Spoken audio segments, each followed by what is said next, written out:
सो hi guys, last lecture में हमने किया था difference between qualitative data and quantitative data.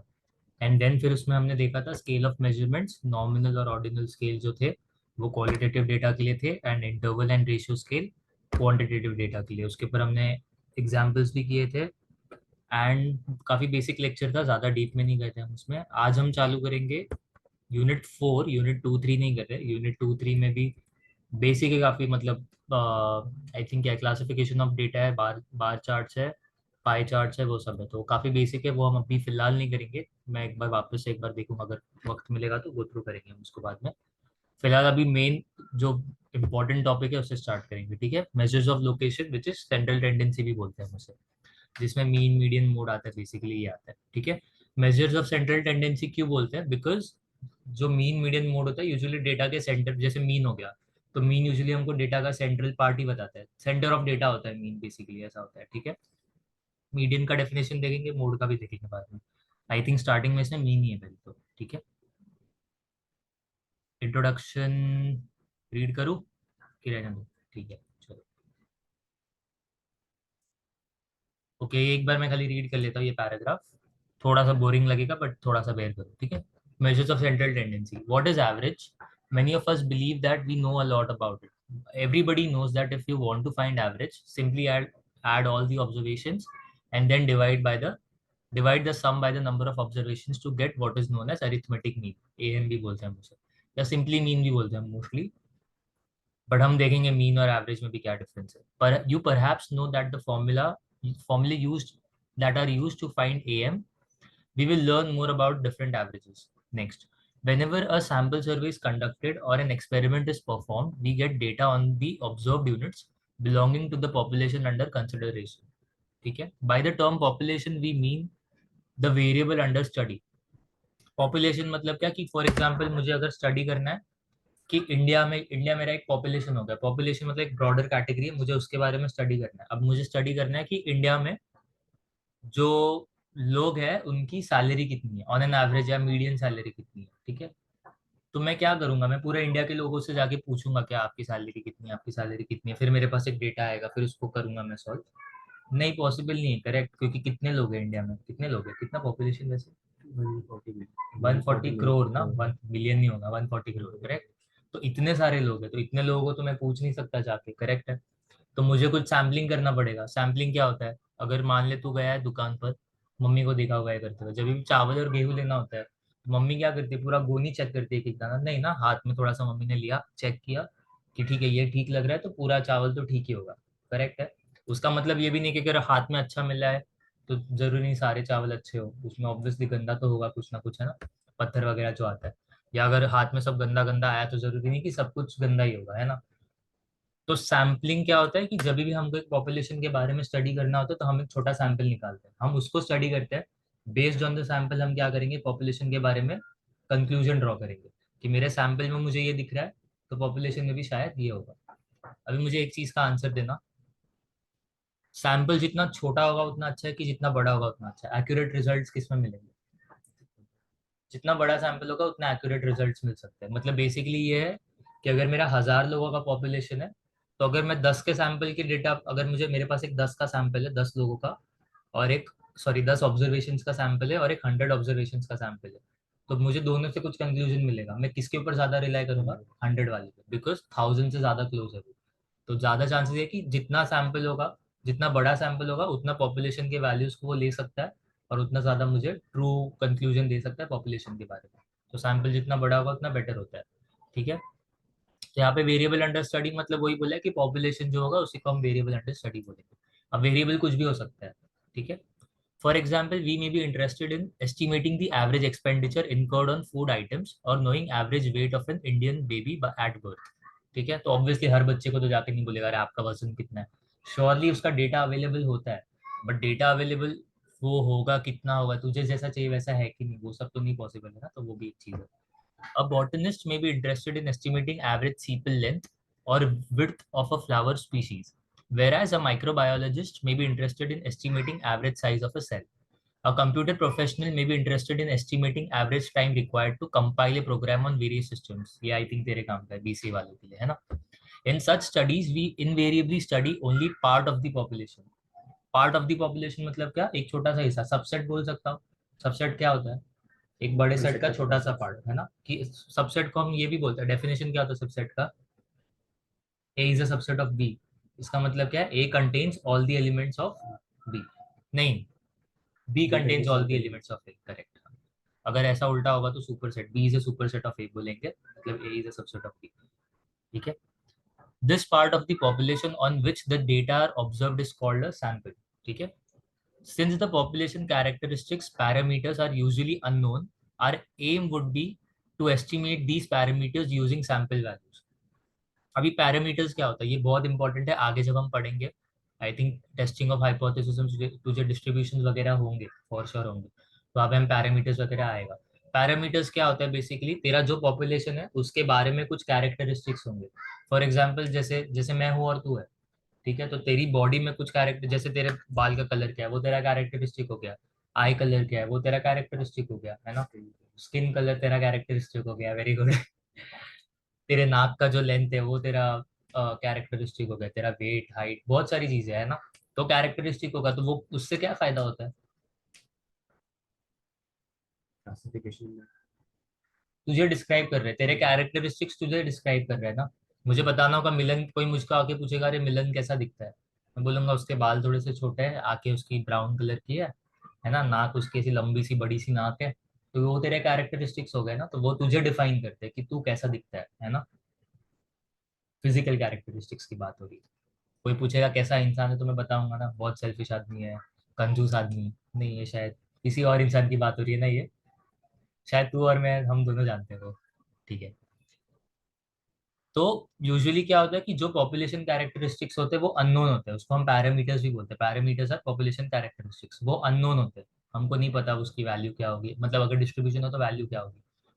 तो वो अननोन है तो क्या करेंगे हम, फॉर एग्जाम्पल अभी मैंने तुझे एक एग्जाम्पल दिया कि average salary of an Indian, तेरा पॉपुलेशन क्या है, पूरा इंडिया, तो तेरा average salary of an Indian क्या होगा, तेरा पैरामीटर हो गया, तुझे उसकी वैल्यू मालूम है, नहीं मालूम है, तो तू क्या करेगा, उसको एस्टिमेट करेगा। तो एस्टिमेट कैसे करेगा, एक सैंपल निकालेगा, सैंपल का मीन निकालेगा, और तू ये बोलेगा कि सैंपल का मीन मान लो मुझे आ रहा है 25,000, तो मैं ये एस्टिमेट करता हूँ कि पॉपुलेशन का मीन भी 25,000 होगा, इसी को हम बोलते हैं एस्टिमेशन, आगे पढ़ेंगे एस्टिमेशन क्या होता है, समझ रहा है पक्का, ठीक है। नेक्स्ट क्या बोला है, this part of the population ही हो गया ना। Therefore, it is prudent to have a representative sample. Representative sample बहुत इंपॉर्टेंट है। मुझे इंडिया के बारे में स्टडी करना है और मैं जाके श्रीलंका का भी लोगों का सैलरी अगर ऐड कर लूंगा सैंपल में तो चलेगा क्या, नहीं। तो सैंपल जो होना चाहिए वो पॉपुलेशन का ट्रू रिप्रेजेंटेटिव होना चाहिए। अगर नहीं रिप्रेजेंट कर पा रहे तो तुझे जो कंक्लूजन मिलेगा वो भी गलत मिलेगा, ठीक है। Hence, statisticians insist upon randomness of the sample. Randomness बहुत इंपॉर्टेंट है, क्योंकि क्या होगा पता है, फॉर एग्जाम्पल बहुत बार ऐसा होता है कि, फॉर एग्जाम्पल चल मान ले, ऐसा मान लेते हैं कि ना मुझे मुझे घर पे ना अपना एक्सपेंडिचर दिखाना है, ठीक है, और मुझे घर से पैसे भी मिलते हैं, मुझे पॉकेट मनी भी मिलता है और मुझे एक्सपेंडिचर भी बताना है उनको, ठीक है। तो क्या करूंगा मैं, मान लेते हैं कि मैंने 1,000 रुपये दोस्तों के साथ डिनर में परसों के दिन उड़ा दिए मान लो। अब मैं घर पे तो नहीं बोल सकता कि मैं 1,000 रुपये का खाना खा के आया, तो मैं क्या करूंगा, तो 1,000 रुपये के एक्सपेंडिचर दिखाने के लिए मैं क्या करूंगा, कुछ तो झोल करूंगा ना मैं, वो 1,000 रुपये इधर उधर काट काट के कहीं दूसरे एक्सपेंसेस में ऐड कर लूंगा, तो क्या किया मैंने, कुछ तो छेड़खानी कर दी मैंने मेरे एक्सपेंसेस के साथ। तो बेसिकली मैंने एक बायसनेस डाल दिया कि मुझे जैसा चाहिए था मैंने अपने डेटा को उस तरह से बना दिया। मुझे चाहिए था कि एक्सपेंडिचर 1,000 रुपये डिनर का ना दिखे, तो मैंने उसको कुछ तो चेंज करके उसको मैंने अपने हिसाब से कर दिया। तो वही एक चीज है कि रैंडमनेस ऑफ द सैंपल बहुत इंपॉर्टेंट है, बहुत इंपॉर्टेंट है कि तू जो भी सैंपल निकाल रहा है वो रैंडम होना चाहिए। अगर तू एक अपने बायसनेस के साथ निकाल रहा है, बायसनेस मतलब पता है ना क्या होता है, कि तेरा कुछ तुझे जो एम है उसके हिसाब से मान ले, तुझे मैं जैसे मैंने एग्जांपल दिया, तो वैसा अगर तू सैंपल निकालेगा तो तुझे जो कंक्लूजन मिलेगा वो भी वही मिलेगा जो तुझे चाहिए, एक्चुअल पॉपुलेशन का नहीं मिलेगा। अगर मान ले मुझे बोला है कि नहीं मुझे ना सैलरी जो एवरेज सैलरी इंडियन की ना 1,00,000 रुपए बतानी है, ठीक है, तो मैं क्या करूंगा पता है, मैं उन्हीं लोगों का सैंपल लूंगा जिनकी सैलरी 1,00,000 के आसपास है, तो मेरा आंसर आ जाएगा ना। तो इसमें क्या हो गया, रैंडमनेस तो था ही नहीं, बायसनेस आ गया।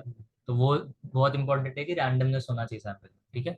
If the sample is random, then it can help us to study the properties of the population, correct? It is possible to devise many types of averages. What are the desirable characteristics of an average?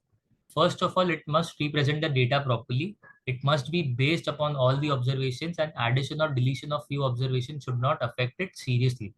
Moreover, it must be capable of further mathematical treatment. ठीक है, अभी सबसे पहले हम पढ़ेंगे mean. Mean क्या होगा? मालूम है, हम लोग क्रिकेट मैच देखते हैं तो वहां पे एवरेज करके एक टर्म लिख के आता है, क्या होता है वो? मान ले कि ये बैट्समैन का एवरेज ये सीरीज में, फॉर एग्जाम्पल विराट कोहली का वर्ल्ड कप 23 में एवरेज होगा 80 रन समथिंग, मान लो 80-90 रन. उसका मतलब क्या है?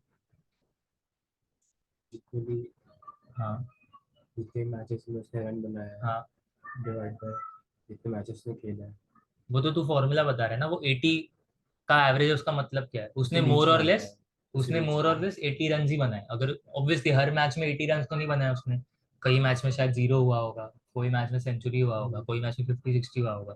बट मैंने जब बोला 80 का एवरेज, इसका मतलब अगर उसने 10 गेम खेला है तो ऑन एन एवरेज 80 के आसपास उसने रन बनाए. बेसिकली मैं ये बोल सकता हूँ. ठीक है, अब उसका फॉर्मूला क्या होता है? Sum of all observations upon total number of observations. ये हमने पढ़ा है मीन का फॉर्मूला. अभी सबसे इंपॉर्टेंट चीज ये है कि मीन मतलब एवरेज नहीं होता हमेशा. ये चीज समझना बहुत इंपॉर्टेंट है.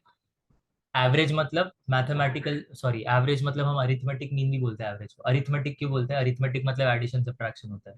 तो हम ऐड कर रहे हैं ना, सम ऑफ ऑल ऑब्जर्वेशंस, एडिशन कर रहे हैं सारे ऑब्जर्वेशंस का, इसलिए हम उसको अरिथमेटिक मीन बोलते हैं या एवरेज बोलते हैं. और टाइप के मीन्स भी होते हैं. ज्योमेट्रिक मीन होता है, हार्मोनिक मीन होता है. ज्योमेट्रिक मीन में हम क्या करते हैं? जितने ऑब्जर्वेशन है उसको मल्टीप्लाई करेंगे, और जितने ऑब्जर्वेशन है, फॉर एग्जाम्पल अगर तेरे पास 100 ऑब्जर्वेशन थे तो तू 100 रूट लेगा. ऑर्डर जो रूट का होगा वो 100 होगा, पावर उसका. ठीक है. हार्मोनिक मीन क्या होता है? 1 अपॉन करके हम ऐड करते हैं डेटा पॉइंट्स को. तो मीन बहुत सारे टाइप के होते हैं. अरिथमेटिक मीन होता है, ज्योमेट्रिक मीन होता है, हार्मोनिक मीन होता है. अरिथमेटिक मीन जो होता है उसको हम एवरेज भी बोलते हैं. तो average is a type of mean. But हम जब मीन पढ़ते हैं तो हम अरिथमेटिक मीन ही पढ़ते हैं. ठीक है, लिखो यहाँ पर कि चलेगा? चलेगा ना, ठीक है. So one of the most common and useful measures of central tendency is the arithmetic average of a set of measurements. In routine language, we refer to it as mean or arithmetic mean, AM. We usually have sample information, so we obtain sample mean x bar. उसको हम x bar से denote करते हैं, ठीक है? x bar, and use it as an estimate of population mean mu. बहुत important है, याद रखना. पॉपुलेशन मीन को हम यूजुअली म्यू से डिनोट करते हैं. म्यू, हाँ, MU ऐसा प्रोनाउंस करते हैं, म्यू. इसको हम ऐसा लिखते हैं, यू का जो पहले वाला डंडी लंबा होगा. ठीक है. पॉपुलेशन मीन को हम म्यू बोलेंगे. म्यू नोन है कि अननोन है? पॉपुलेशन मीन सोच के बोलना. पॉपुलेशन का मीन है वो. म्यू जो है वो पॉपुलेशन का मीन ना. तो ये अननोन है. क्यों अननोन है? अननोन है इसलिए तो हम सैंपल मीन निकाल रहे हैं ना. अगर अननोन नहीं होता तो सैम्पलिंग करने का कोई पॉइंट ही नहीं बनता. समझा? तो एक्स बार क्या करता है? एक्स बार जो है वो पॉपुलेशन मीन को एस्टिमेट कर रहा है. समझा? पक्का? तो मैं एक्स बार निकालूंगा. एक्स बार अगर मान ले 25 है तो मैं ये बोल सकता हूँ कि म्यू भी जो होगा वो 25 हो सकता है. समझा? तो ये बहुत इंपॉर्टेंट है. जब भी मैं बोलूंगा सैंपल मीन है तो सैंपल मीन क्यों है? बिकॉज पॉपुलेशन मीन अननोन है, इसलिए सैंपल मीन है. It is the center of a set of sample measurements, analogs to center of gravity used in physics where a unit mass is. अच्छा ठीक है, ये छोड़ दो. सेंटर ऑफ सैंपल मेजरमेंट्स बराबर है क्या? सेंटर ऑफ सैंपल मेजरमेंट्स मतलब क्या? फॉर एग्जांपल मैं यहाँ पे कुछ वैल्यूज लिखता हूँ.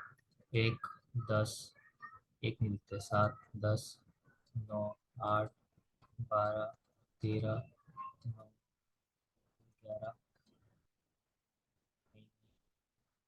नहीं. इसको देख के क्या बोल सकता है मुझे? कौन से वैल्यू के बहुत आसपास है ये? 10 के आसपास है. 10, 11 समथिंग. सारे वैल्यूज जो है वो 10 के आसपास होंगे लगभग लगभग. तो इसको मैं बोल सकता हूँ इसका एवरेज मुझे 10 के आसपास ही मिलेगा. इसका मतलब क्या? ये सारे डेटा पॉइंट्स का सेंटर जो है वो 10 है. मीन मतलब सेंटर ही होता है बेसिकली. एवरेज, सॉरी, तेरे डेटा पॉइंट्स का, ऑब्जर्वेशन का सेंट्रल पार्ट जो होता है वो तेरा मीन होता है. बस यही होता है. अब मीडियन में भी ऐसे ही कुछ होता है, बट मीडियन का और इसका थोड़ा सा एक डिफरेंस है, वो हम देखेंगे. समझाने के लिए बोल रहा हूँ सेंटर होता है, बिकॉज सारे वैल्यूज जो होंगे उसके आसपास ही होंगे, रिवॉल्व उसके आसपास ही करेंगे उसके. समझा? ठीक है. अब उसका मीन कैसे निकालेंगे? सारे वैल्यूज को ऐड कर दो अपॉन जितने वैल्यूज है वो. ठीक है. In statistical inference, we plug the value of sample mean in place of unknown population mean. ठीक है, तो जहां पर भी पॉपुलेशन मीन जो, अगर मान ले मुझे कई बार पॉपुलेशन मीन की जरूरत पड़ेगी, तो मैं उसके बदले सैंपल मीन यूज करूंगा, because population mean unknown. Note that while calculating the mean, all numbers must represent the value of the same variable under study। ठीक है, definition, the arithmetic mean important है, of a set of n measurements xi क्यों लिखा, तुम लोग सब maths से नहीं होंगे मोस्टली, तो इसलिए मैं बता रहा हूँ xi क्यों। xi इसलिए बिकॉज x मतलब तेरा सैंपल वैल्यू ऑब्जर्वेशन है, एक ही ऑब्जर्वेशन है क्या सैंपल में, बहुत सारे हैं, तो हम ये लेते हैं कि मेरे सैंपल में n ऑब्जर्वेशन होंगे, तो n को कैसे डिनोट करेगा n ऑब्जर्वेशन को, इसलिए एक्स आई लिखते हैं, आई की वैल्यू जो है 1 से लेके n तक जाएगी, तो जब आई की वैल्यू 1 होगी तो x1 मतलब पहला ऑब्जर्वेशन, आई की वैल्यू 2 होगी तो x2 मतलब second observation, dot dot dot I की वैल्यू n होगी तो xn, इसलिए nth ऑब्जर्वेशन, समझा। तो x i going from 1 to n, थोड़ा सिली लग रहा होगा जिनको आता होगा एटलीस्ट, बट ये मैं इसलिए बता रहा हूँ बिकॉज आई एम अज्यूमिंग कि मोस्ट ऑफ यू जिन्होंने बीसीए लिया है वो 11th 12th में उन्होंने मैथ्स नहीं लिया होगा। Is equal to the sum of n measurements divided by n। अब ये बहुत इंपॉर्टेंट है, मुझे क्या करना है, मेरे सैंपल ऑब्जर्वेशंस क्या है, x1 x2 dot dot dot xn, बराबर है, इसको मैं ऐसा भी लिख सकता हूँ xi, और i जो है वो मेरा 1 से लेके n तक जा रहा है। तो मीन का डेफिनेशन क्या है, x bar sum of all observations, दिख रहा है ना, ज्यादा छोटा नहीं है, sum of all observations upon total number of observations, बराबर है।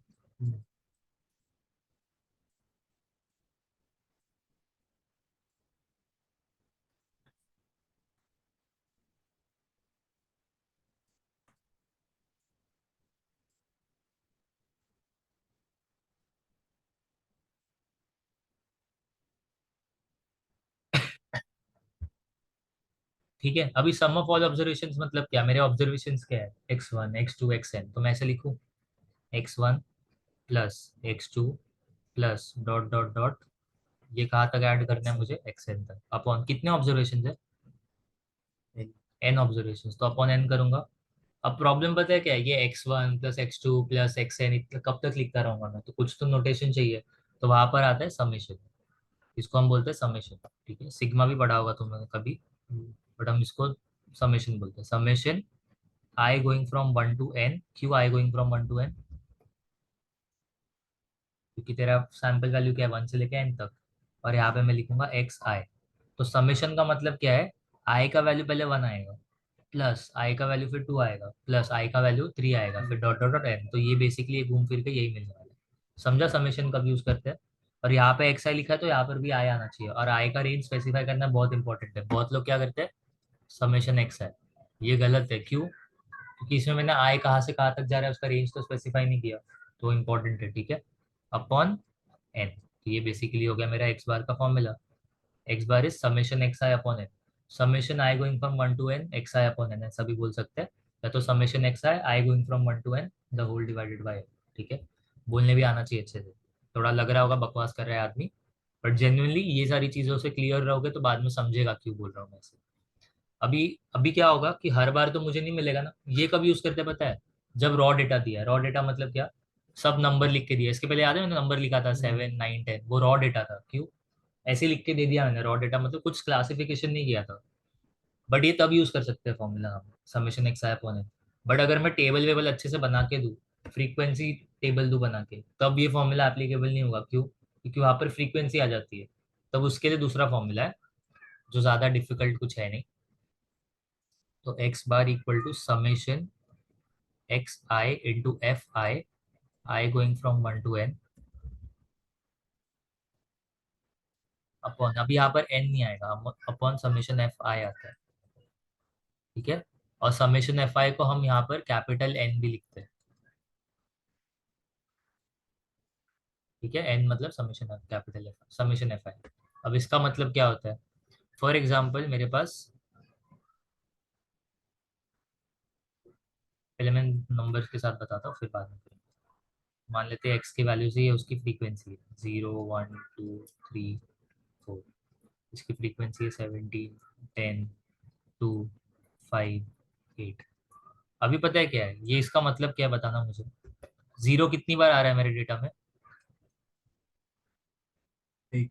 फ्रीक्वेंसी दी है, फ्रीक्वेंसी का मतलब क्या होता है, काउंट्स ऑफ द ऑब्जर्वेशन। तो जीरो कितनी बार है, कैसे नहीं है एक बार भी, फ्रीक्वेंसी लिखा है ना, जीरो के सामने फ्रीक्वेंसी कितनी है, 17। 17। फ्रीक्वेंसी का मतलब क्या होता है, अगर मैं फ्रीक्वेंसी बोलता हूँ कि मान लेते हैं मैं बोला कि एक वीक में मैं कम से कम 3 बार फ्रीक्वेंटली जाता हूँ स्कूल, स्कूल नहीं कॉलेज जाता हूँ, मैं कॉलेज जाता हूँ, ठीक है, इसका मतलब क्या है, 3 बार जाता हूँ। तो फ्रीक्वेंसी मेरी मेरी स्कूल कॉलेज जाने की फ्रीक्वेंसी 3 है, मतलब क्या मैं 3 बार जाता हूँ कॉलेज, तो वही हो गया। तो कितनी बार अकर हो रही है कोई चीज है, उसका कोई काउंट होगा, उसी को फ्रीक्वेंसी बोलते हैं। तो एक्स, एक्स मतलब क्या, तेरे ऑब्जर्वेशन क्या क्या है, तेरा डेटा में ऑब्जर्वेशन क्या है, 0 है 1 है 2 है 3 है 4 है, 17 10 2 5 8 ये ऑब्जर्वेशन नहीं है, ये 0 1 2 3 4 ऑब्जर्वेशन है। 17 मतलब क्या है, तेरे डेटा में जीरो जो है वो 17 टाइम्स लिखा हुआ है, 17 टाइम्स आ रहा है। तो मैं क्यों मैंने ऐसा कर दिया उसको फिर, क्योंकि मैं 17 टाइम जीरो तो नहीं लिख सकता ना, 17 टाइम जीरो लिखूंगा, फिर 10 टाइम 1 लिखूंगा, फिर 2 टाइम 2 लिखूंगा, फिर 5 टाइम 3 लिखूंगा, तो ये ऐसा लिखना थोड़ा स्टूपिड हो जाएगा ना, वो रॉ डेटा हो गया, इसलिए हमने उसको क्लासीफाई किया, समझ रहा है। तो जीरो कितनी बार आ रहा है डेटा में, 17 टाइम्स। 1 कितनी बार आ रहा है, 10 टाइम्स। 2 कितनी बार आ रहा है, 2 टाइम्स। 3 कितनी बार आ रहा है, और 4 कितनी बार आ रहा है। अभी मुझे बताना, ये फॉर्मूला हम डिराइव करेंगे, ये फॉर्मूला क्यों आया, समेशन एक्स आई एफ है, ठीक है, क्यों हम उसको फ्रीक्वेंसी से मल्टीप्लाई करते हैं। मुझे ये बता, अगर तुझे जीरो को 17 टाइम्स ऐड करना होगा तो क्या करेगा, 0 + 0 + 0 + 0 + 0 17 टाइम्स, ठीक है। एक सिंपल सा रूल, सॉरी, एक सिंपल सा लॉजिक बताओ मुझे, मल्टीप्लीकेशन आता है ना, 4 2 क्या होता है, 8 होता है, 4 + 4 क्या होता है, 8 ही होता है ना। 4 × 3 क्या होता है, 4 + 4 + 4 क्या होता है, 4 × 5 क्या होता है, 4 + 4 + 4 + 4 + 4 कितना होता है। तो क्या दिख रहा है, अच्छा कुछ सेम है। पैटर्न दिख रहा है क्या, क्या दिख रहा है पैटर्न, 4 4। कुछ तो पैटर्न होगा ना, मैंने लिखा है तो कुछ तो होगा, देख ध्यान से।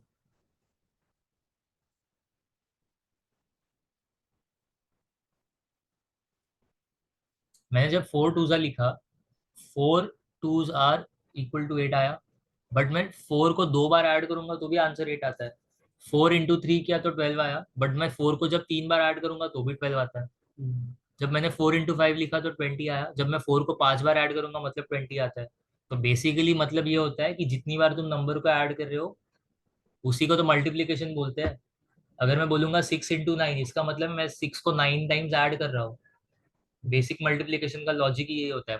तो मैं मल्टीप्लिकेशन क्यों मिला, मतलब अगर ऐसा है कुछ ज्यादा ये ज्ञानी बात हो जाएगी। मल्टीप्लिकेशन अगर तुम सोचोगे तो उसका लॉजिक ही यही है ना कि मैं 5 बार 4 को ऐड करूँ क्या, 4 + 4 + 4 + 4, ये लिखना बहुत स्टूपिड हो जाएगा, तो इसलिए 4 × 5 लिखा, तो ज्यादा इजियर वे लिखने का। तो 4 × 5 का मतलब ये है कि मैं 4 को 5 बार ऐड कर रहा हूँ, समझा। इसी को मल्टीप्लिकेशन बोलते हैं, ठीक है। कितनी बार कोई नंबर को खुद से ऐड कर रहे हो, उसी को इंटू करना होता है, ठीक है। अगर मैं 20 × 3 लिखता हूँ मतलब मैं 20 को 3 टाइम्स ऐड कर रहा हूँ, समझा खुद से, हाँ। तो जब मैं बोल रहा हूँ कि जीरो जो है वो 17 टाइम्स आ रहा है डेटा में, मतलब क्या, मुझे जीरो को 17 टाइम्स ऐड करना पड़ेगा। तो मैं 0 + 0 + 0 लिखूँ, नहीं तो 0 × 17, वेरी गुड। तो एक्स बार का फॉर्मूला निकालते हैं हम लोग, हाँ। 0 × 17 बोला तूने पहला, ठीक है। नेक्स्ट, अब 1 कितनी बार आ रहा है, 10। 10 टाइम्स। तो मैं 1 को 1 + 1 + 1, अगर मैं नॉर्मल ये फॉर्मूला के हिसाब से जाऊँ, ये वाले फॉर्मूला के हिसाब से, ये क्या बोलता है फॉर्मूला, सारे ऑब्जर्वेशन को क्या करो, ऐड करो, बराबर है। तो मतलब मुझे जीरो को 17 टाइम्स ऐड करना पड़ेगा, तो 0 + 0 + 0 + 0 + 0 17 टाइम्स आएगा। फिर क्या आता है 1, तो 1 + 1 + 1 + 1 10 टाइम्स आएगा, ये फॉर्मूला के हिसाब से, हाँ। ये फॉर्मूला सेम ही है, लिखने का तरीका बस अलग। बट मैं क्या बोल रहा हूँ, मुझे ना एक को 10 बार नहीं लिखना है, तो मैं 1 + 1 + 1 10 टाइम्स लिखने से अच्छा क्या लिखूँ, 1 × 10, वेरी गुड। नेक्स्ट, 2 के लिए, 2। उसको मैं थोड़ा शिफ्ट कर देता हूँ। समझ रहा है क्या लॉजिक आया इसका, ये लोग, हाँ हाँ, ये एक बार समझ जाओगे तो फिर फॉर्मूला भी याद हो जाएगा, फिर प्रॉब्लम नहीं होगा। 1 मिनट, झलक क्यों दिख रहा है मुझे, अच्छा ये मूवी नहीं है,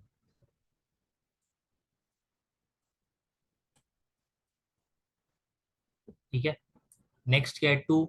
2 कितनी बार आ रहा है, 2 टाइम्स, तो इसको मैं 2 × 2 लिख सकता हूँ।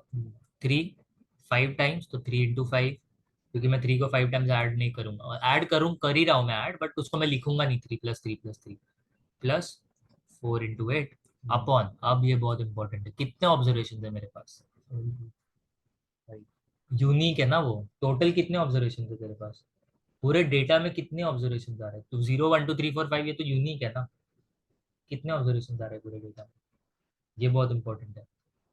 जैसे मैंने पहले लिखा था, फॉर एग्जाम्पल यहाँ पे लिखता हूँ 7 8 9 11 7 8 10 5 2, कितने ऑब्जर्वेशन थे, 9 ऑब्जर्वेशन है, बराबर ना, यूनिक कितने हैं? क्योंकि 7 तो 2 बार आ रहा है, 8 2 टाइम्स है, तो यहाँ पर भी तो सेम लॉजिक है ना। तो कैसे मालूम पड़ेगा टोटल ऑब्जर्वेशंस कितने, फ्रीक्वेंसी दिया है मैंने, फ्रीक्वेंसी मतलब क्या, वो ऑब्जर्वेशंस कितनी बार आएगा डेटा में, तो जीरो जो है वो 17 टाइम्स है, मतलब 17 ऑब्जर्वेशन जीरो के, वन जो है वो 10 टाइम्स है, मतलब 10 ऑब्जर्वेशन वन के, तो अभी तक कितने हो गए, 27 ऑब्जर्वेशन हो गया। टू जो है वो 2 टाइम्स है, तो कितने हो गए टू के, और 29 हो गए, 27 + 2 29, थ्री कितनी बार है, 5 टाइम्स, तो 5 ऑब्जर्वेशन थ्री वाले, तो 29 + 5 34, 34, फोर कितने टाइम्स है, 8 टाइम्स, 34 + 8 42, तो टोटल कितने ऑब्जर्वेशन है मेरे पास, 42, समझा। तो बेसिकली अपॉन करने के लिए मैंने क्या किया, 17 + 10 + 2 + 5 + 8, समझा। अभी ना इसको हम ऊपर लेके जाएंगे फॉर्मूला के टाइप में, मैं क्या बोल रहा हूँ, इसको मैं एक्स आई लिख देता हूँ, इसको एफ आई लिख देता हूँ, तो मैं x1 मतलब 0, फर्स्ट ऑब्जर्वेशन है ना, x2 मतलब 1, x3 मतलब 2, x4 मतलब 3, x5 मतलब 4, ये क्या हो जाएगा, फर्स्ट फ्रीक्वेंसी, तो F1 F2 F3 F4 and F5, ठीक है। अब ना हम उससे रिलेट करते हैं, ये फॉर्मूला निकालेंगे हम। जीरो को मैंने क्या लिखा है, जीरो क्या है, x1 है ना जीरो, तो यहाँ पे मैं जीरो के बदले x1 लिख दूँ। 17 क्या है, F1, तो x1 × F1 प्लस 1 क्या है, x2, 10 क्या है, F2, तो x2 × F2, 2 क्या है, x3 × F3 प्लस 3 क्या है, x4 × F4, 4 क्या है, x5 × F5, ठीक है, अपॉन, अपॉन क्या है, 17 10 2 5 8, मतलब क्या, F1 + F2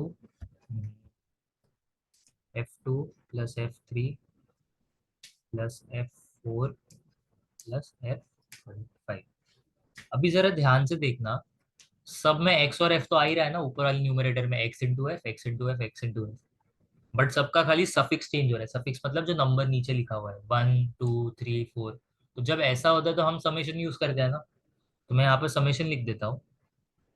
क्यों समेशन लिख रहा हूँ, बिकॉज सब जगह एक्स एफ है, खाली फर्क क्या है, नीचे का डिनोम वो सफिक्स चेंज हो रहा है, तो मैं यहाँ पर एक्स आई और एफ आई लिखता हूँ, क्योंकि दोनों का भी सेम है ना, एक्स का जो सफिक्स है वो एफ का भी है, X I into F I, I की वैल्यू क्या है, 1 से चालू हो रही है, खत्म कहाँ पर हो रही है, 5 पे, बराबर है, अपॉन, नीचे किसको ऐड कर रहा हूँ मैं, फ्रीक्वेंसी को, तो समेशन लगाऊंगा और क्या लिखूंगा, एफ आई, क्योंकि सिर्फ फ्रीक्वेंसी को, और यहाँ पर भी आई की वैल्यू कहाँ से कहाँ तक जाएगी, अभी समझा ये फॉर्मूला कहाँ से आया अरिथमेटिक मीन का। तो बेसिकली मैं क्या करता हूँ, first observation into first frequency plus second observation into second frequency, third observation into third frequency, fourth observation into fourth, ऐसा एन तक करना है, और बाद में डिवाइड किससे करोगे, टोटल नंबर ऑफ फ्रीक्वेंसी से, फ्रीक्वेंसी की जितनी वैल्यूज है उससे एडिशन करना है, उसको कैपिटल एन लिखोगे तो भी चलेगा, समेशन एफ आई लिखोगे तो भी चलेगा, समझा भी फॉर्मूला क्यों आया, ये बहुत इंपॉर्टेंट है, क्योंकि लोग यही नहीं समझते, बाद में रटते रहते हैं, एफ आई था कि एक्स आई था कि मल्टीप्लाई करना है, कब ये करना है, ठीक है। चलो नेक्स्ट, ठीक है ना, ये तो के लिखा है, अभी यहाँ पर मैंने के नहीं लिया, मैंने एन लिखा है, इन्होंने के ले लिया, चलेगा, ठीक है, के लिखो एन लिखो कोई प्रॉब्लम नहीं, क्योंकि यहाँ पर इन्होंने क्या किया पता है, देख, मैंने वहां पर क्या लिखा था, capital n equal to summation f i ना, तो यहाँ पर इन्होंने स्मॉल एन को समेशन एफ आई लिया, तो अगर मैं यहाँ पर स्मॉल एन लिखता हूँ तो आई को मैं 1 to n नहीं लिख सकता, बिकॉज ये एन और ये एन क्लैश हो जाएंगे एक दूसरे के साथ, तो इसलिए यहाँ पर इन्होंने के ले लिया, ठीक है, जरूरी नहीं है फॉर्मूला जैसा लिखा है वैसे का वैसा रट के लिखना है, अभी अगर तुम लोग यही बुक को फॉलो करते हो तो बेटर है एन को ले लो समेशन एफ आई, और आई की वैल्यू 1 to k ले लो, क्योंकि कॉलेज के एग्जाम है तो मोस्टली ऐसा होता है, फॉलो करना पड़ेगा, क्योंकि शायद क्वेश्चन भी वैसा है, अगर क्लियर हो दिमाग में क्यों कैसे लिखा है तो फिर इतना प्रॉब्लम नहीं होगा, ठीक है। खाली वेरिएबल्स है वो, तुम कुछ भी लिख सकते हो उसको। अभी मेरिट्स और डीमेरिट्स पढ़ते हैं। मेरिट्स मतलब फायदे के, फायदे। एडवांटेजेस। डिमेरिट्स मतलब डिसएडवांटेजेस। अब तुम लोग बोलोगे सर इंग्लिश आती है हमको, प्लीज मैथ्स नहीं आता, इतनी भी बेइज्जती नहीं। ठीक है। सबसे पहले अब तक क्या लगा मेरिट, क्या लगता है मेरिट्स क्या होंगे मीन के? सबसे पहले क्या लगता है? इजी टू कैलकुलेट, कैलकुलेशन ज्यादा डिफिकल्ट नहीं है, ठीक है। दूसरी चीज क्या है?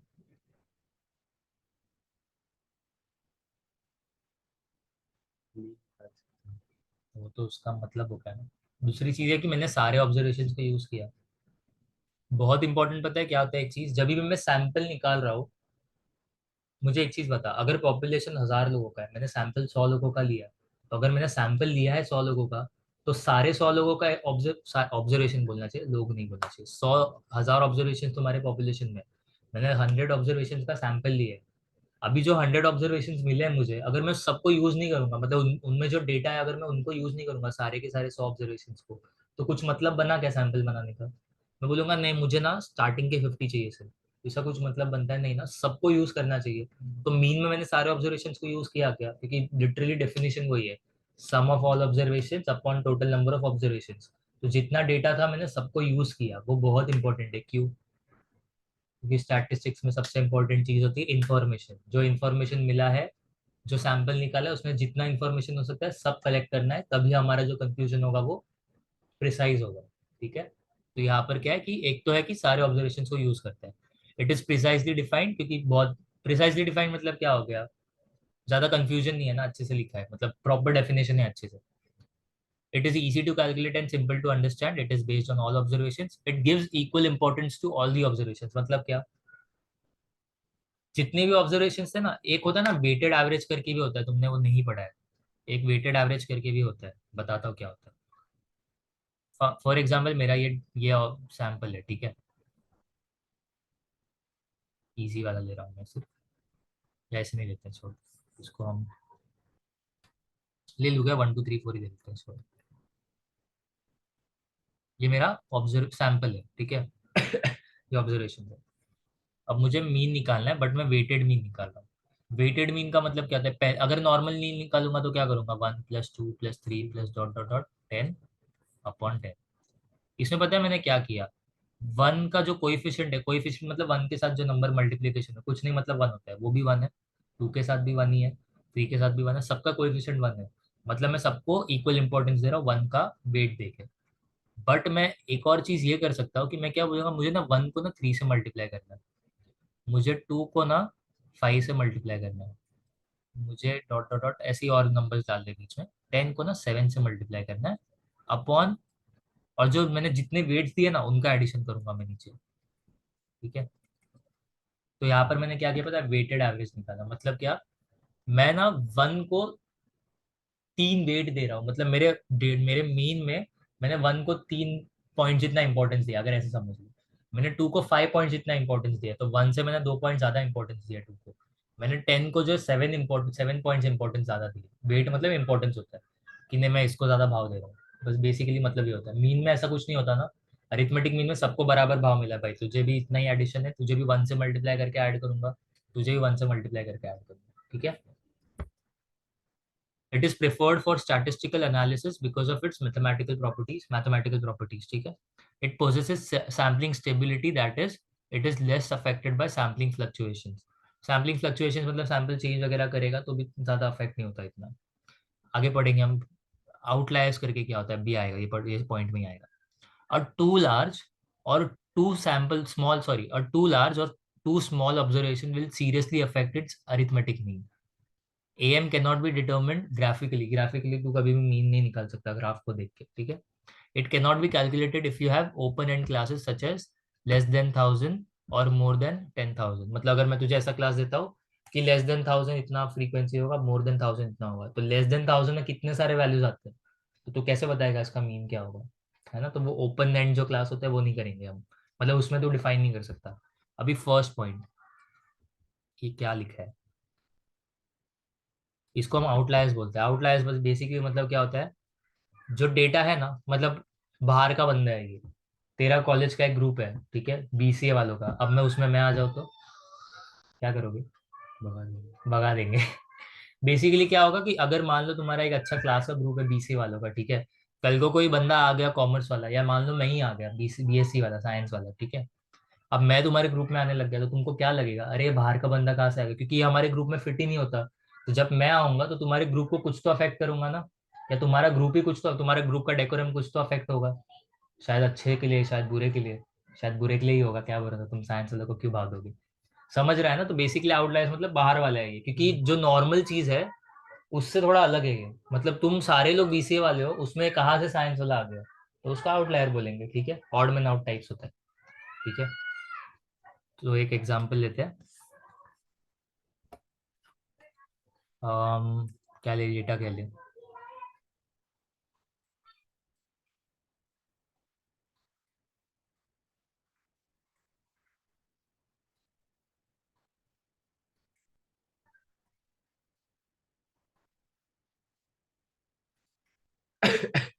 अभी क्या करता हूँ ना मैं, इसको पहले साइड में रखते हैं 20 को, ठीक है, सिर्फ इतने ऑब्जर्वेशंस का मैं मीन निकालता हूँ पहले, ठीक है। मीन निकालना है, क्या आएगा, मीन निकालने के लिए हमको चाहिए कैलकुलेटर। नहीं, तुम लोग कैलकुलेटर यूज नहीं करोगे, तुम बच्चे हो। क्या आएगा, 2+4+6+4, ये सब तुम्हारा डेटा है, कैलकुलेट करते हैं। हाँ गाइस, मैं कैलसी यूज कर रहा हूँ, इसी में करता हूँ, एक मिनट रहने दो, एटलीस्ट स्क्रीन पे दिखेगा ना।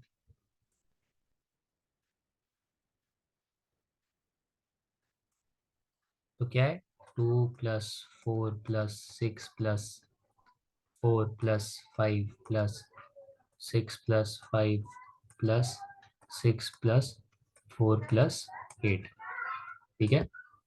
50 आया, डिवाइडेड बाय कितने ऑब्जर्वेशन है, 4 4 8 10 है, एग्जैक्ट 10 है ऑब्जर्वेशन, ठीक है।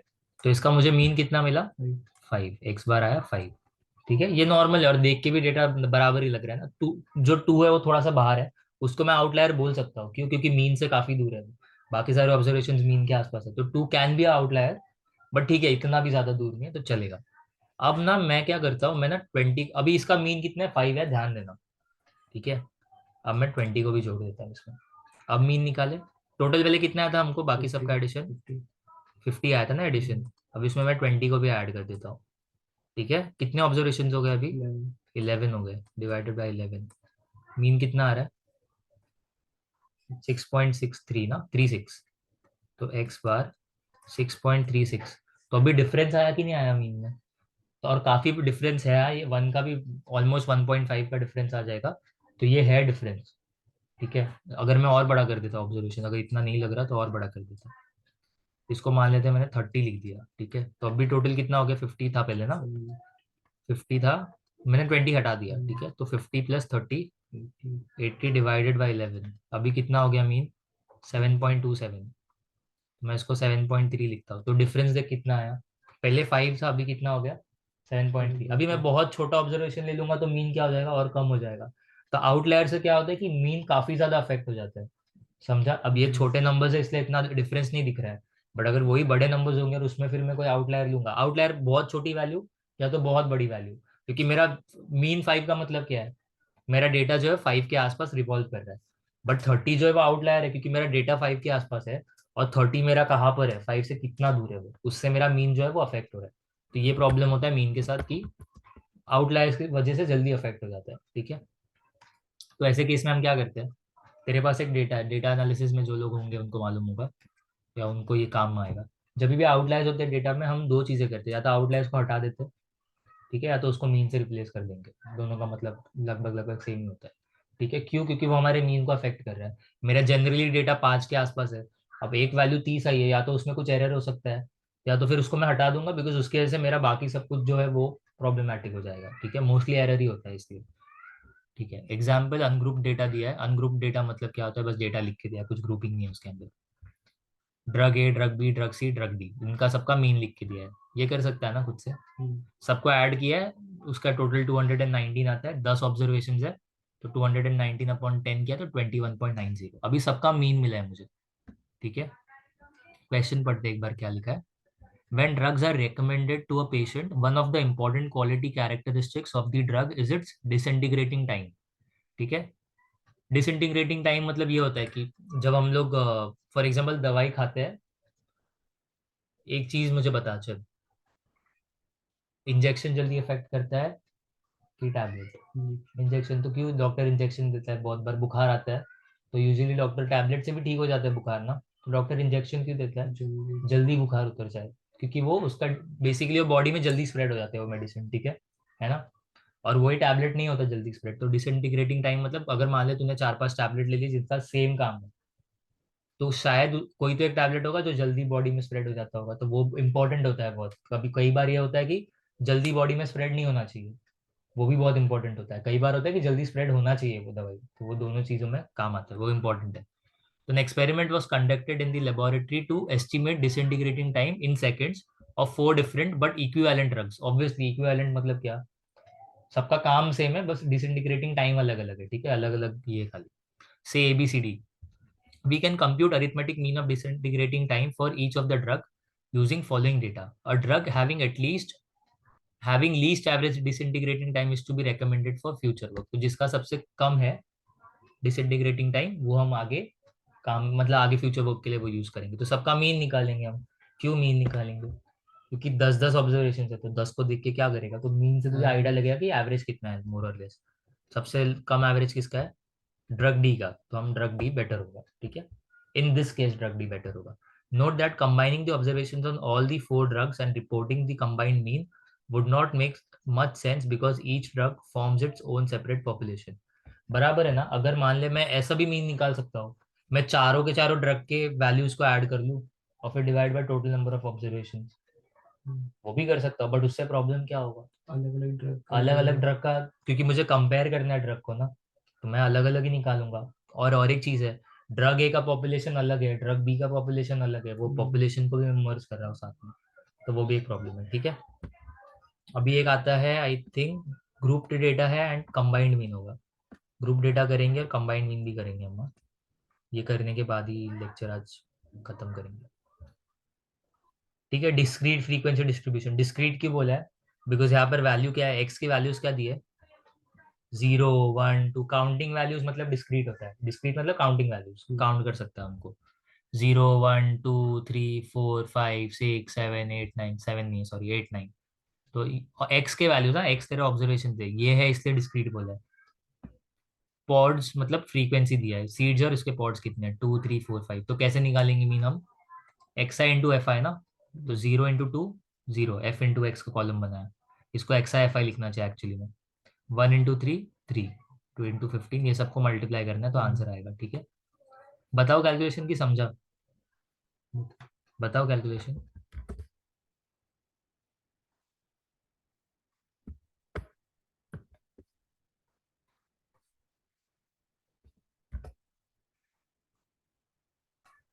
तो मीन कैसे निकालेंगे? पहले कॉलम बनाना है, एक्स आई का, एफ आई का, और x I F I. X F भी लिखते हैं बट मैं एक्स आई एफ आई लिखता हूँ। 0 1 2 3, ये तेरे ऑब्जर्वेशन है। वैल्यू क्या है ऑब्जर्वेशन की, वो है ये 6 8 9। अभी नेक्स्ट कर दिए, फ्रीक्वेंसी दी है। फ्रीक्वेंसी क्या है? 2 3 15 20 25 25 हाँ 25 एंड 5, ठीक है। X I into F I क्यों करना है? क्योंकि फॉर्म क्यों मैंने यहाँ पर मैं वो वाला क्यों नहीं यूज कर रहा, summation x i upon N क्यों नहीं यूज कर रहा, मैं ये वाला क्यों यूज कर रहा हूँ? डेटा रॉ नहीं है। रॉ डेटा नहीं है, और फ्रीक्वेंसी टेबल दिया है तुमको, फ्रीक्वेंसी टेबल होगा तो ऑब्वियसली ये यूज करना है। तो इसके लिए मुझे क्या लगेगा? एक्स आई एफ आई लगेगा, उसका समेशन लगेगा, तो उसके लिए पहले एक्स आई एफ आई निकालना पड़ेगा। तो एक्स आई एफ आई मतलब क्या? एक्स का जो वैल्यू इंटू सामने वाला जो फ्रीक्वेंसी का वैल्यू, तो 0 × 2 0, 1 × 3 3, 2 × 15 30। करूँ वैल्यूज लिखो डायरेक्टली, चलेगा ना? 60 100 125 120 40 एंड 45, ठीक है। अभी नेक्स्ट मुझे क्या चाहिए? फॉर्मूला ध्यान में होना चाहिए, फिर समझेगा। समेशन चाहिए ना, समेशन किसका? एक्स आई एफ आई का। एक्स आई एफ आई का कॉलम कौन सा है? ये वाला। समेशन मतलब इसके सारे वैल्यूज को ऐड करना है। यहाँ पर उन्होंने लिखा है टोटल कितना है, 120, तो इसका टोटल आता है 120। तो ये क्या है? Summation x I F I. I की वैल्यू कहाँ से कहाँ तक है? अरे यार सॉरी, फ्रीक्वेंसी का 120 है ना, हाँ करेक्ट। इसका टोटल कितना है 553। तो ये बेसिकली क्या है, summation x I F I which is 553। आई की वैल्यू कहाँ से कहाँ तक जा रही है, कितने 9 पे ऑब्जर्वेशन है, 9 नहीं 9 काउंट कर, 10 10 ऑब्जर्वेशन है, 1 2 3 4 5। आई मतलब जितने ऑब्जर्वेशन दिए है वो 10, ठीक है, यूनिक ऑब्जर्वेशन ऑब्वियसली। और फिर क्या लगेगा, समेशन एफ आई, तो एफ आई मतलब ये आई गोइंग फ्रॉम 1 to 10, और इसका कितना 120, इसको एन भी लिख सकते हैं। तो एक्स बार क्या आएगा मेरा, summation x I F I upon summation f आई, यहाँ पे मैंने 1 to 10 में लिखा है, विच इज 553 अपॉन 120। इसको डिवाइड करो, 553 डिवाइडेड बाई 120, आंसर क्या था 4.6083333 रेकरिंग है। तो 4.6083333 रेकरिंग है, तो मैं बार डाल देता हूँ, 3 बार बार रिपीट हो रहा है तो उसके ऊपर बार डाल देना। अभी लास्ट डिजिट जो है वो 3 है ना, तो 3 5 से बड़ा नहीं है, 5 से इक्वल और 5 से बड़ा नहीं है, तो अगर उससे छोटा है तो मैं उसको नहीं लिखूंगा तो भी चलेगा, मैं 4.608 लिख सकता हूँ। अगर मान लेते हैं यहाँ पर 3 के बदले 5 होता, तो मैं क्या करता, 5 को नहीं लिखता और 8 को 1 ऐड कर देता उसमें, समझा, या अप्रोक्सीमेशन करने के लिए होता है। तो 4.61 लिया इन्होंने, तो इन्होंने क्या किया, 8 है ना, 8 5 से बड़ा है, तो उसको मैं क्या करूंगा, हटा दूंगा और उसके पहले वाले में 1 ऐड कर दूंगा, तो 4.61। यूजुअली हम लोग 2 डिजिट तक कंसिडर करते हैं, 3 लिखेगा तो भी चलेगा, कुछ रॉन्ग नहीं कि 4.61 लिखा है 4.608 लिखा है। हाँ, इवन उल्टा तो 4.608 लिखेगा तो ज्यादा एक्यूरेट तेरा आंसर है, ठीक है। It may happen that sample mean is not even a possible value of the variable under study. It is a mathematical quantity used as a summary statistic. ये बहुत इंपॉर्टेंट है। जरूरी नहीं है कि जो मुझे मीन मिला है वो मेरे डेटा में होगा ही होगा। जैसे इसके पहले जो मैंने एग्जांपल लिया था, याद है, जहाँ पे मैंने 30 का आउटलायर लिया था, वहां पे मुझे मीन कितना आया था पहले, 30 के बिना 5 आया था, 5 मेरे डेटा में था, हाँ कि नहीं था, एक था शायद 5। तो वो केस में मेरा जो मीन था वो डेटा में है। यहाँ पर क्या आ रहा है मीन, 4.61 है क्या यहाँ पर कहीं पे, नहीं है ना, 4 है 5 है, 4.61 नहीं है, तो ये जरूरी नहीं है कि जो मीन आया वो डेटा में होगा ही होगा, वो खाली एक समरी है तेरे डेटा का। सब समरी मतलब क्या होता है, समरी राइटिंग पढ़ा है स्कूल में, क्या होता है समरी राइटिंग, शॉर्ट कर दे। तो बेसिकली जो तुझे इतना बड़ा पैराग्राफ में इंफॉर्मेशन दिया होता है उसको छोटे में लिखना होता है, कि जितना इतना जो भी कहानी लिखा है उसको तू छोटे में एक्सप्लेन कर ले, है ना। तो मीन भी वही होता है ना, कि इतना सारा डेटा दिया है, वो पूरा डेटा देखने से अच्छा है मीन निकाल ले, तो तुझे कुछ तो मालूम पड़ेगा डेटा के बारे में, समझा, तो उसको समरी स्टैटिस्टिक बोलते हैं। मीडियन भी वही होता है, मोड भी वही होता है, मतलब स्टैटिस्टिक, समरी स्टैटिस्टिक, बट हम मीन लिखे अभी के लिए मीन पढ़ते हैं। अभी ग्रुप डेटा ये इंपॉर्टेंट है, इसको कैसे पढ़ते हैं, अगेन वेरी सिंपल, कुछ नहीं है इसके अंदर, इसमें सिर्फ इतना है कि क्लासेस दी है। तो यहाँ पर क्या था पता है, एक्स आई की वैल्यूज क्या थी, 0 1 2 3 4 5 6 7 8 9, वैल्यू डिफाइंड है ना, तुझे पता है, एक वैल्यू 0, एक वैल्यू 1, एक वैल्यू 2, यहाँ पर नहीं है, यहाँ पे क्या बोला है, 145 से 149 के बीच में एक वैल्यू हो सकती है, वो कितनी बार आएगी, 2 टाइम्स। 149 to 153 में 3 वैल्यूज आएंगी, अब वो 3 वैल्यूज कौन सी है वो नहीं पता, बट इतना पता है कि 149 से 153 के बीच में।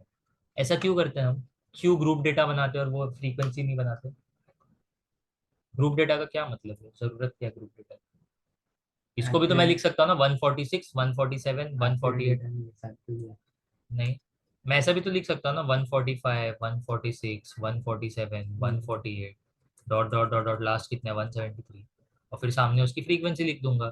तो इसको ऐसा शॉर्ट में क्यों किया, मतलब मैंने रेंज क्यों ले लिया, 145 से 149 रेंज क्यों बना दिया, क्या क्या यूज है रेंज बनाने का, कुछ तो लॉजिक होगा, सोच।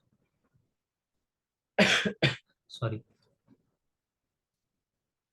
यहाँ पर ही देख के सोच।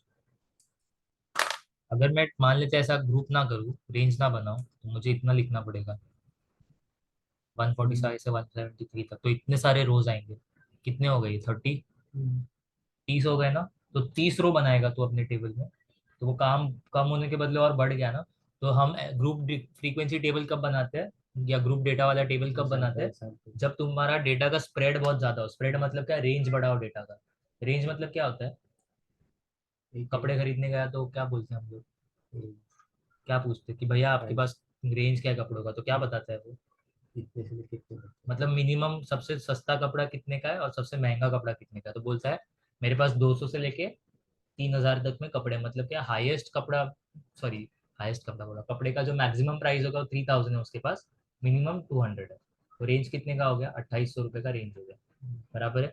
तो जब डेटा का रेंज बहुत बड़ा होगा, मतलब largest value minus minimum lowest value कर दे, तो रेंज मिल जाएगा तुझे। रेंज जब बहुत बड़ा होगा तो हमको ये अनग्रुप फ्रीक्वेंसी टेबल बनाने के लिए बहुत प्रॉब्लम होता है। तो 30 वैल्यू थोड़ी लिखेगा अपने टेबल के अंदर, कितना सारा वैल्यू होगा ना ये, तो इसलिए मैंने एक रेंज बना दिया। अब रेंज कैसे बनाते हैं, कितना रेंज होना चाहिए, मतलब यहाँ पर 145 से 149 तक ही क्यों है, मैं शायद 150 तक भी तो ले सकता था, है ना। तो वो डिसाइड करने के लिए बहुत सारे फैक्टर्स होते हैं, वो भी हम नहीं देखेंगे, बट वो अपने ऊपर है हमको कितना करना है। मुझे चाहिए तो मैं इसको और रेंज को और बड़ा कर सकता हूँ ताकि मेरे कॉलम्स रोज छोटे हो जाए, या मैं थोड़ा और छोटा कर सकता हूँ ताकि रोज ज्यादा हो जाए, तो वो चलेगा, वो हमारे ऊपर है, ठीक है, डिपेंड्स तेरा रिक्वायरमेंट क्या है, समझाइए। ठीक है, अभी लेस देन और लेस देन इक्वल टू में मतलब क्या होता है, ये बहुत बेसिक चीज है बट मैं बता रहा हूँ बिकॉज इसी में लोग मिस्टेक करते हैं। 145 से वन, क्या लिखा है, 145 is less than x, x is less than equal to 149, मतलब एक्स जो है 145 से 149 के बीच में आता है, लेकिन ये इधर ये अलग सिंबल है, ये अलग सिंबल है, मतलब क्या दोनों सिंबल क्या 149 को इंक्लूड नहीं करेगा, खाली लेस देन लिखेंगे तो, है? हाँ, और इक्वल लिखेंगे तो 149 जाते वेरी रहेंगे। गुड। तो इसका मतलब ये है कि जो वैल्यू है ना वो 145 से बड़ी है, 145 नहीं है, हम्म, लेकिन लेस देन इक्वल टू 149 का मतलब क्या है, 149 से छोटी है लेकिन इक्वल भी हो सकती 149। है, इक्वल भी हो सकती है, हो सकती है जरूरी नहीं है, हो भी सकती है, ठीक है, समझा ना। हम्म, तो यहाँ पर मैं ऐसा लिख सकता हूँ क्या, 149, नेक्स्ट कॉलम क्या दिया, 149 टू 153 ना, हम्म, तो मैं इसका मतलब क्या 149 से बड़ा है, हम्म, ठीक है, समझा। अभी क्या प्रॉब्लम है पता है, इसमें मैं मीन कैसे निकालूं, क्योंकि वहां पर तो मेरे पास एक्स आई था, फिर एफ आई था, और x I into F I करना था, हम्म, तो एक्स का कॉलम था मेरे पास, वहां पर इंडिविजुअल वैल्यूज थे, यहाँ पे एक्स के कॉलम में रेंज है, तो तू रेंज को कैसे फ्रीक्वेंसी से मल्टीप्लाई करेगा, इंडिविजुअल वैल्यू है क्या, नहीं है ना। तो मैं क्या करूंगा पता है, मैंने क्या बोला, मेरा रेंज ना 145 से 149 है, फर्स्ट रेंज, रेंज या उसको ये बोलते हैं हम लोग, बेसिकली समझ ले तूने अपने एंटायर रेंज को छोटे छोटे पार्टीशन में बना दिया, तो फर्स्ट पार्टीशन क्या है मेरा, 145 से 149, तो फर्स्ट पार्टीशन को तूने, सॉरी फर्स्ट पार्टीशन को अगर कंसिडर कर 145 से 149 का, तो मैं क्या बोल रहा हूँ कि 145 से 149 मुझे तो नहीं समझ में आ रहा है वैल्यू क्या हो सकता है, बस इतना पता है इसके बीच में होगा, तो मैं इसका भी एवरेज ले लेता हूँ ना, 145 से 149 का एवरेज क्या हो सकता है, इसका एवरेज क्या हो सकता है, बहुत लॉजिकल आंसर है। 1 to 3 का 149, एवरेज क्या होता है, 149 तक। 1 to 3 का एवरेज क्या होता है, 1 2 3 ये नंबर है तेरे पास डेटा में, इसका एवरेज क्या होगा, एवरेज का मीनिंग या 1.3। एवरेज का डेफिनेशन याद रख, क्या बताया था मैंने, सेंटर ऑफ डेटा, तो 1 to 3 का मीन क्या होगा, 2 होगा, लॉजिक ही नहीं है इसमें, सोचना ही नहीं है, तो 2 ही होगा। तो 145 से 149 का मीन क्या होगा, या एवरेज वैल्यू क्या होनी चाहिए, 147 147, क्योंकि सेंट्रल वैल्यू होनी चाहिए ना।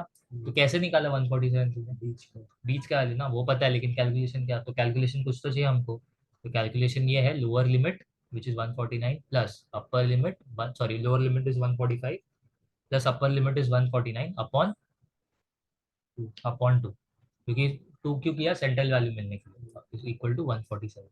तो ये करना है हमको हर एक पार्टीशन के साथ, ठीक है।